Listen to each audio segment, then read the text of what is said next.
We'll be talking exclusively to the head coach of Milton Eagles basketball. Whitehart has an illustrious history, so we're going to talk to him about some hoops, talent he got this year, and a little bit about what their goals they want to accomplish this season. So without further ado, let's go ahead and bring him on. What's going on, Coach? Hey, how you doing? Doing good. Appreciate you coming on. I know you're a busy man. Oh, it's all good, man. Anytime I can spread a little light on basketball and more specifically our program, I'm all about it. Yes, sir. Well, Coach, I want to start with just your history, right? I know you have illustrious one of that 6 Final Fours in your career, 4 state finals, 1 state championship, 3 state runner-ups, 8 region championships, a Geico national championship invite. Just talk about how you've been able to be so successful over the course of your career, Coach. Actually, probably the biggest word would be luck. I've been lucky to have really good kids, good players. I mean, we talk about it all the time. It's Jimmys and Joes more times than it's X's and O's.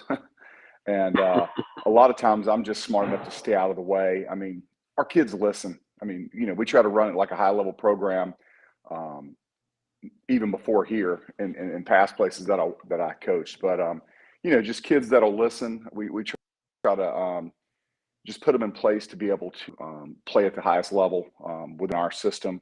And the kids we've had, I mean, numerous kids have been able to benefit from it.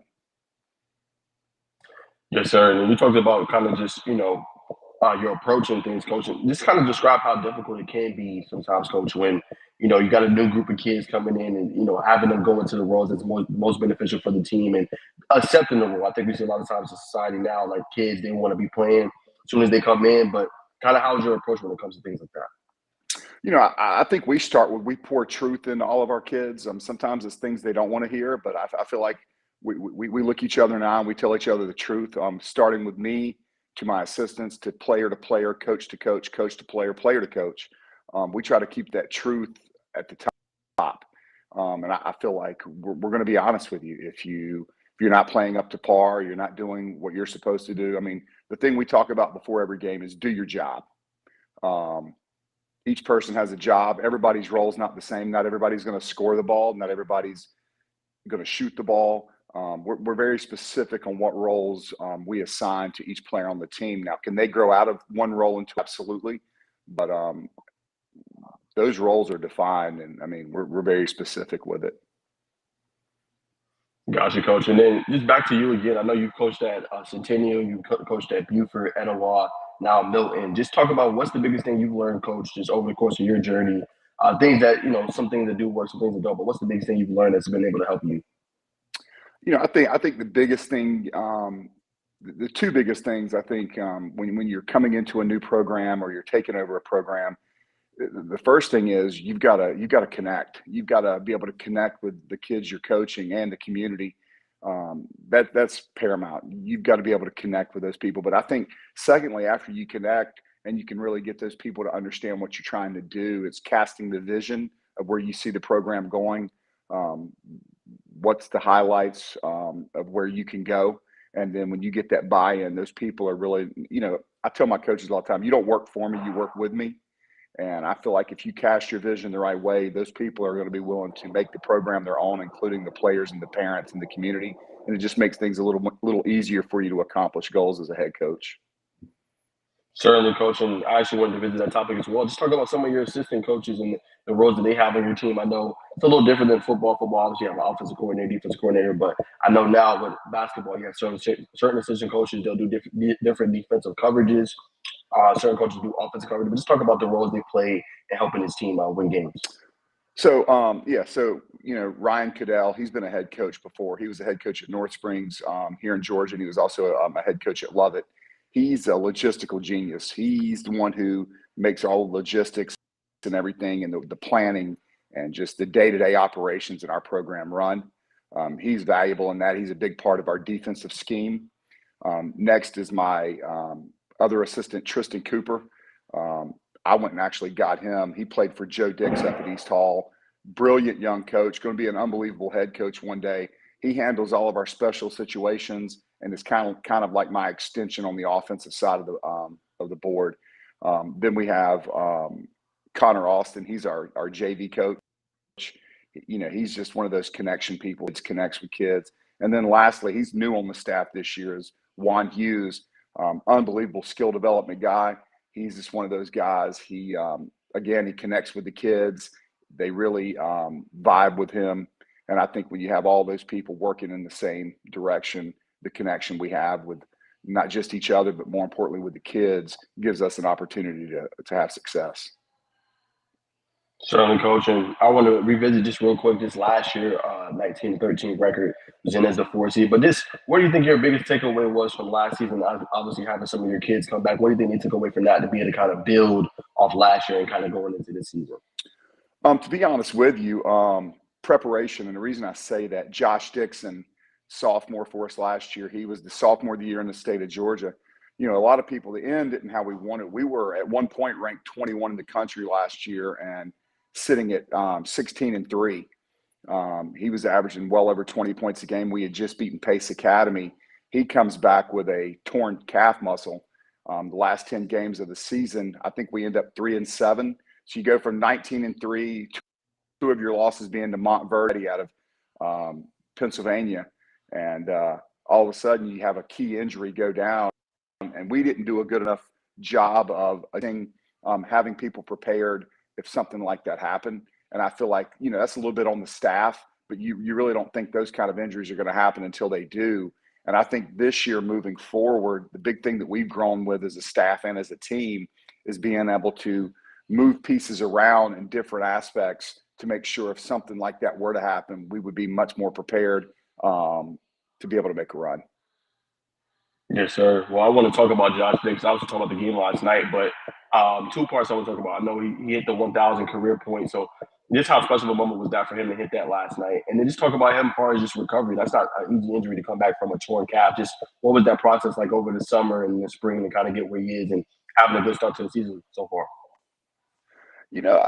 I mean, there's numerous nights. My son plays in our juniors program, and I'll go back. We finish practice at 6, and my son practices at 8.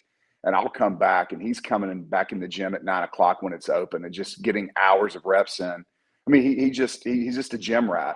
And then the new kid Anthony Gauss that came in from Christian Brothers in St. Louis. He's joined right there with them. They're just always getting extra reps.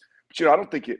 I think we had to remind Josh that it was his 1,000th point last night. It was not something he was tracking, something we were tracking because we think it's a special, a special moment in his basketball career, even though it's going to go much further than this. We wanted to make sure that we realized that and highlighted that for him. I mean, we traded balls. We were on the road last night, so I know the coach at Forsyth Central. We made sure we got the game ball for him, and I just wanted him to know, and the rest of the kids around him to know how special it is, because there's not a lot of kids that get that opportunity, especially early in their junior year. If he hadn't been injured the last 10 games of his sophomore year, he would have clearly hit it last year as a sophomore. So, with him, he's a score guard. He can score it, man. He's gifted at scoring, getting to his spots.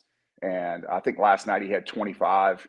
And I didn't think he played particularly well, to be honest with you. I thought, he's got the ability to really score the ball, and we rely on him to do that. Certainly, coach. And then obviously, I wanted to talk about Anthony Gauss too, but I want to talk about just your team in general, just from a leadership perspective. Is there any guys you lean on specifically? Like, are you very senior late in this year? Just talk a little bit about the team as far as that aspect of leadership on the court. I think we go as kind of Josh goes. He's kind of our guy that kind of how much energy we have. They kind of feed off of him. But I really think the guy who's kind of like our locker room stabilizer, and he's coming off of knee injury. He had meniscus surgery back in the summer, is Daniel Oganyemi. He played one game. He played against Pebblebrook. I think he had 18 and 11, but he's just a kid who does everything the right way. And, of course, he's a physical presence. But you got him, and then you have Johnny, Jonathan Whitmer. We call him Johnny. Johnny's a 4-year senior. Been in the program, understands everything that we do, the culture, the expectations, the standards. And I think those guys really do a good job of leading. And then the other one, a junior who's been in our program through the juniors and up till now, is Braxton Giesler. He does a really good job of pouring in the other kids, the younger kids or the kids that don't know as much. He's there to really pick them up and support them.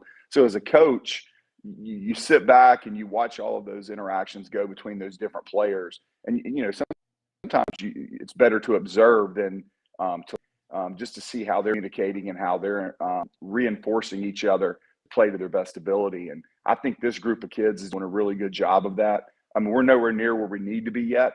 I'm really excited to see what we look like in February. I think we've got a chance to have a pretty good year. Yes, sir. And then I want to revisit. You brought up obviously Anthony Galson, him being a gym rat along with Josh Dixon, but just talk about him being able to kind of come in and compliment Josh Dixon. I seen he went off in one of your scrimmages earlier this year. I think it was against I forget the team, but he went off for like 44 points. Just talk about how he's been able to compliment Josh Dixon as far with the scoring and being in the backcourt with him. He came in, I mean, and you come in as a senior and you're coming from a really good program. I think Christian Brothers won the St. Louis up in that area, Missouri. I think they won the state title 2 years ago. And he comes in and I mean, essentially he's asking, what do you need me to do for us to be successful, coach? What do you need for me to do to complement what's already here? And he and Josh clicked from day one. It's better that they really connect and are hanging out as friends. So I think that's a lot of it, but he's a cerebral player. I mean, he understands it. He just kind of fits in, and when you have a high basketball IQ, it makes things easier. I got this term from Charlton Young, who was at Georgia Southern head coach, and I think he's at Missouri now. But he said you got to have guys with high Wi-Fi. You got to have a high Wi-Fi connection. And I think Anthony's one of those kids with a high Wi-Fi. He has 5 bars, not 1 bar, if you follow me. He picks up on things, and things come easy to him, and the way things are just happening on the court, adjustments. And I think that's probably the biggest compliment I can give him, that he's been able to fit in. Yeah, Coach. I like that analogy. High Wi-Fi connection. I'm definitely gonna remember that from this interview. So I think that's a good way to describe someone. But I want to transition to your big man, right, Coach? I want to talk about Daniel Ogieni. Just tell me a little bit about him. Just on the offensive side of the ball, I know he's big on the double doubles, getting you rebounds and putting it back up. But just tell me about the impact he's had on this Milton Eagles team as well. He's another worker. I mean, 4.0 GPA, probably an Ivy League recruit, high level academic. But I think the biggest thing for him is every day he brings his hard hat. He is a worker. He is full of energy. And I think the other thing that helps him with his teammates, he's always got a smile on his face. He goes from just smile, infectious smile, but then when you get on the court, he's a competitor. He competes at a high level, super skilled. I mean, can shoot the 3, put it on the floor, finishes, catches everything. And I think when you add that into Josh and the rest of those guys, he makes the game a little easier, just because he's another one of those high Wi-Fi kids. He understands how to play. You don't have to set up an exact design. Like, if it's pick and roll, if it's pick and pop, he can read the game really well. And I think that's really what makes him a special player. Yes, sir. And then here's an aspect I want to talk to you too about coaching with your team. Just without obviously revealing too much, but just defensively, how do you feel about your team this season and their ability to be able to just, I know different coaches run different coverages, but how have you felt about that side of the ball so far this year? And if there's anything you could say, just things you want to work on and kind of harness it on, what would those things be? We work at it every day. We spend half of our practice defense side of the ball, and they're figuring it out. We're nowhere near where we're yet. I still break down coverage when we're going back and film. I'm a stickler about that. Most people in my crowd know me as an offensive guy. If you don't defend, you can't win. I mean, you can't win the games that matter. You got to be able to sit down and defend. And I'm not talking about pressing. I'm talking about in the half court, because when you're playing other really good teams in big time games, they're going to have good guards. Their guards aren't going to turn it over. They're going to have a big or two, a shooter. So you've got to be able to defend multiple coverages. And if you can't do that basic aspect of just sit down and guard your yard and, play team defense, you're not going to be very good.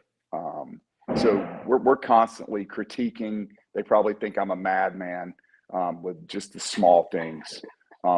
it's a game of inches. I know, most people talk about it's a game of inches in football, but it's a game of inches in basketball. If you don't have the right angle on a defensive coverage, if you don't close a gap, if somebody splits a gap, if you don't get there on the X out rotation, those things end up becoming huge, huge disadvantages for you. So those are things we do every day. We work on advantage. We give the offense advantage versus our defense, and then we're having to close out off advantage basketball because at the level we want to compete at and the level we have to compete at, you're always at a disadvantage because a good guard from another team is going to be able to break you down in one-on-one coverage. So you've got to have help defense there. And, we build on that every day. Yes, sir. Certainly, it's the critical component of basketball, as you mentioned, coach. And I just want to revisit one more time just your players. I really like. I'm big on football, obviously, and I love basketball. Basketball is one of my true loves as well. But coach, I want to talk about just.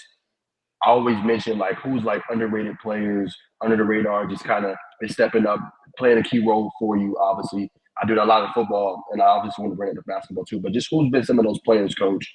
Whether that's coming in giving you valuable minutes, playing the defense side of the ball. Just who are some of those kids on your roster that's been having a big impact and been coming in and really helping you out?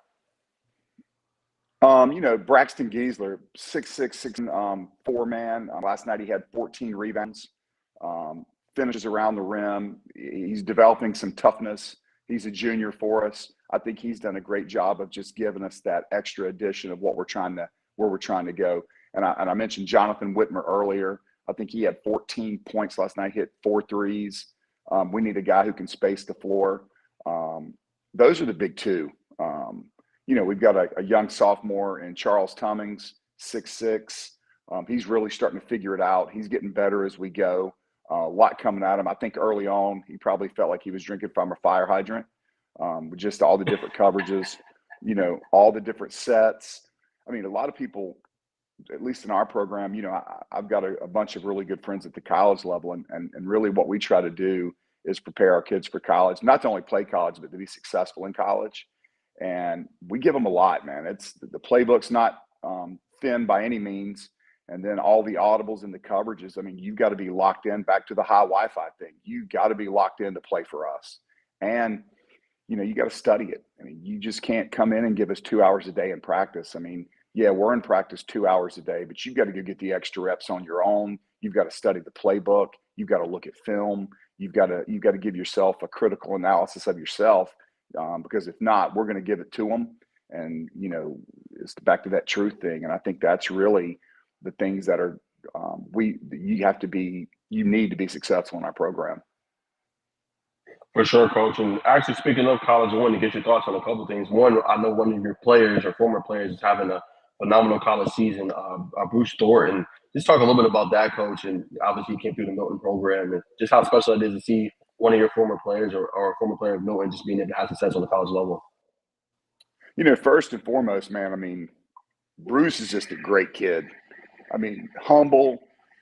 I mean, he's humble. He's grateful for whatever he gets. But with him, there again, man, it's back to that hard hat mentality. He bust his butt to be able to be good.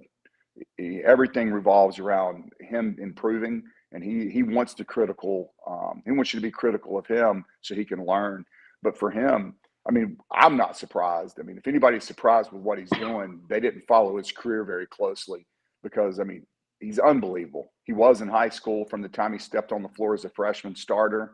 I mean, for us, I think he started 132 games in high school. And, the one statistic that always stands out to me, he played 32 minutes a game essentially for 4 years. And he fouled out of one game during that period. And, last year, if you watch down the stretch with him in the Big Ten tournament, he was a first-team All-Big Ten tournament. And I knew when he came back this summer and the work he put in and the drive that he had, I mean, we as a staff, we're sitting back laughing because we knew this is what was coming.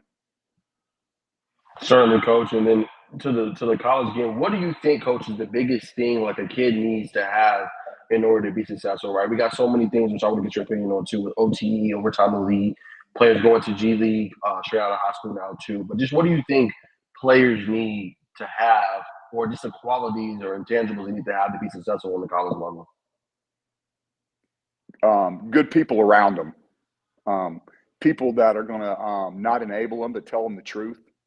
I think, so many people, not just in basketball, but just in the world, enable a lot of people. And I'm not saying there's not times you can do that, but I think when you have people just tell you the truth and hold you accountable, I think, and that's at any level, whether it's OTE, G League, because all of those places have a spot in basketball.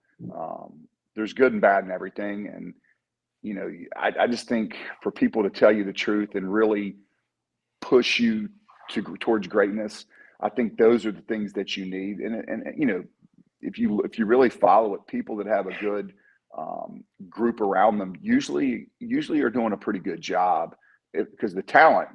I mean, I was out at USA Basketball at the beginning of October, and I'm in there with the top 80 kids in the country, and I am just wide-eyed at how much talent truly is at the high school level. I mean, unbelievable talent, and it's just fun to watch. And when and these people, you see their work ethic, and then more importantly, you see their skill level at such a young age. It's really amazing to watch. And I think all those things of having those people in your corner really elevates you to be really good. Certainly, coach. And then my last one for you, far as just with the college level, do you think the emergence, coach, of obviously NIL on the college level and now on coming to the high school level, do you think that, I wouldn't say high school, but do you think that's helped improve maybe the product on the college level? And the only reason I actually that coach is because I feel like a lot of kids were going to like G League or Overtime Elite and not going to school. Like they were going other routes with some of the top prospects. But now you're seeing like the Cooper Flags, Dylan Harper's, right? The Bronny James, the Isaiah Colliers, they're going to school and kind of elevating the product of what we've seen in college. So do you think that's kind of helped it? What's your kind of just thoughts on that? Yeah, I mean, I have no problem with NIL. Athletes make the schools a lot of money. I don't get into the political side of who's right, who's wrong. That's not for me to debate. But those kids, there's a lot of kids that go to college and they're from underperforming socioeconomically. They're not from a very wealthy family, and then they get there and they're kind of tied in. And then you're looking around, like for example, now these kids can get these NIL deals. They can sell their own jerseys, and a lot of these kids make these schools a ton of money. And I have no problem with it. And I think the other part you ask about is they're kids. I mean, you're talking about 18-year-olds. I mean, I remember my time in college. I wouldn't trade it for anything. And I think it gives these kids um, an opportunity to grow. I mean, man, if you've ever been on a college campus, like I was at a major college, and just the college student life. I mean, I wouldn't trade it. I mean, I just really wouldn't. And when you get to the pro level, it's a business. Like Yes. then I think a lot of these kids have dreams of being an NBA player, but man, they're investing millions of dollars in your abilities. And, look, basketball is a business at the pro level. And if they're not making the money they need, they're going to fire coaches, they're going to trade players, they're going to waive players. And, it's a competitive game. And, one of my former players who played in the NBA, now he's overseas, Lorenzo Brown. I mean, he won a EuroLeague Cup and with the Spanish national team. And he says it. He said, "Coach, every year the league gets younger." He said, every year the league gets more skilled. These younger guys are more skilled, more athletic.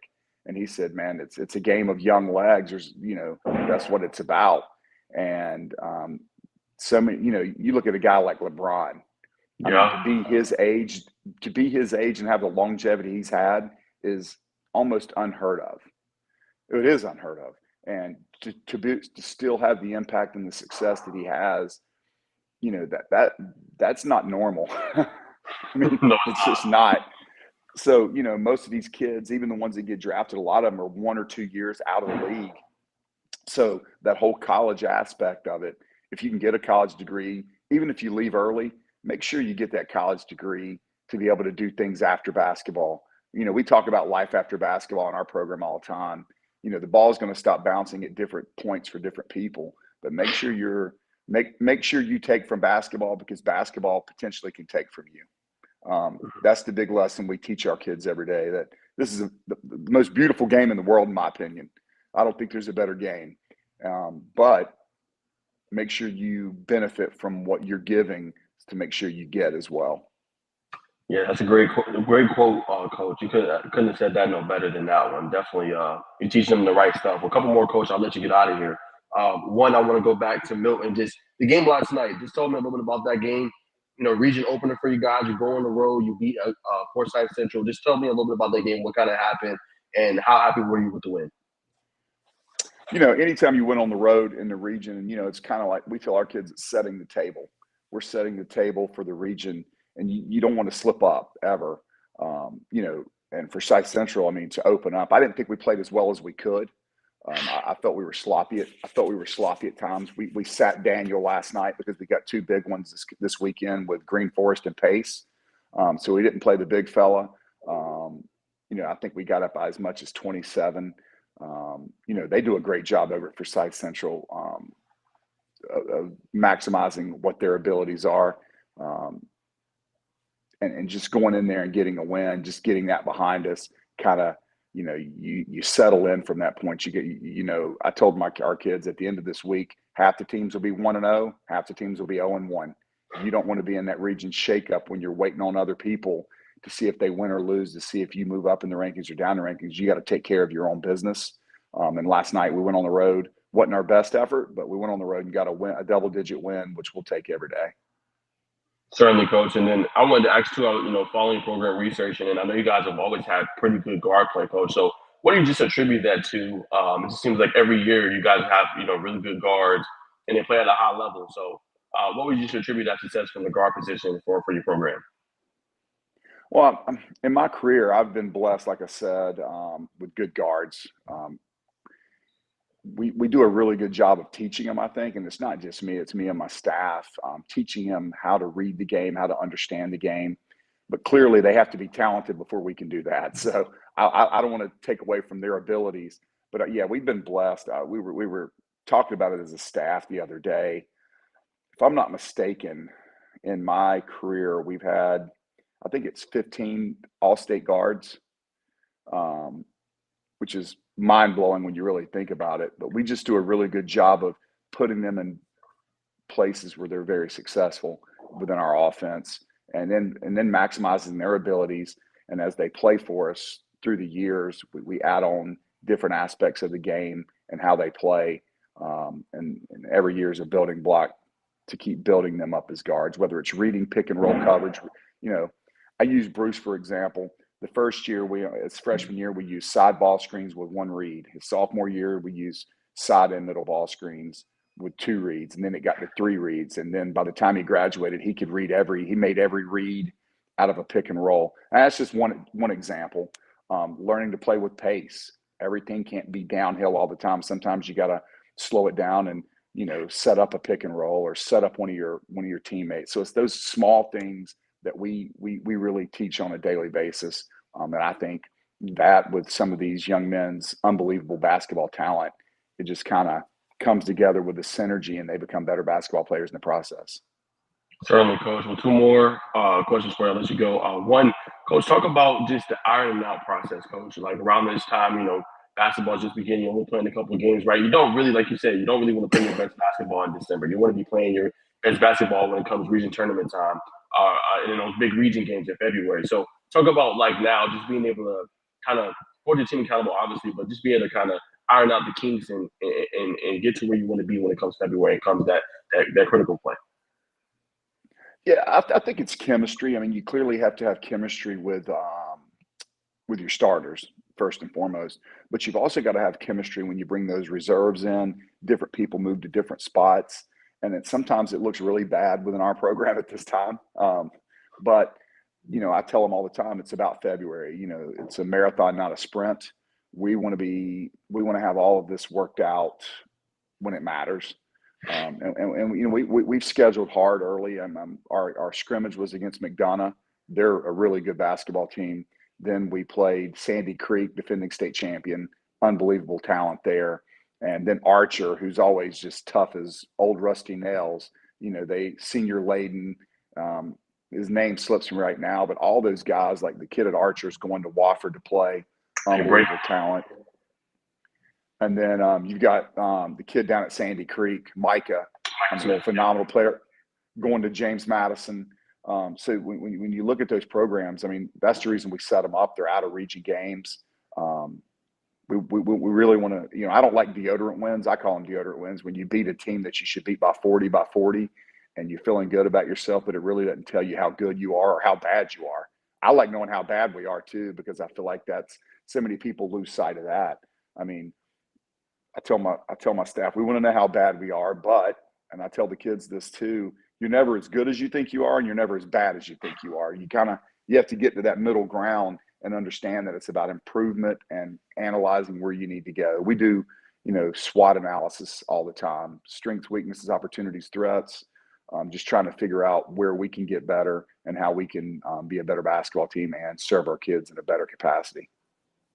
Certainly, coach. And last one, what stands out about the matchup you got this weekend against Green Forest? Really good basketball team, very deep, got a lot of depth. Just what stands out about that matchup?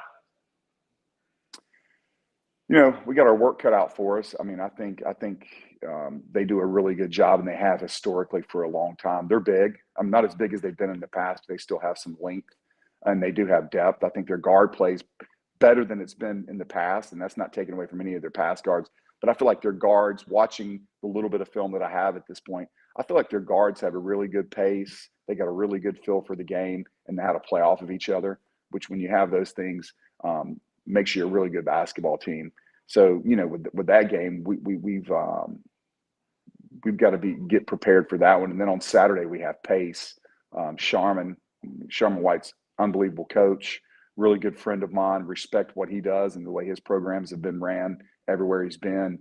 We were lucky to beat him at their place last year in the Nike Elite Showcase. And I'm sure we're circled. The fact that we beat him at home, I know Sharman. He's got us circled. I mean, his kids are gonna be ready to play that one. So we're gonna have our work cut out for us there. And they execute, they defend.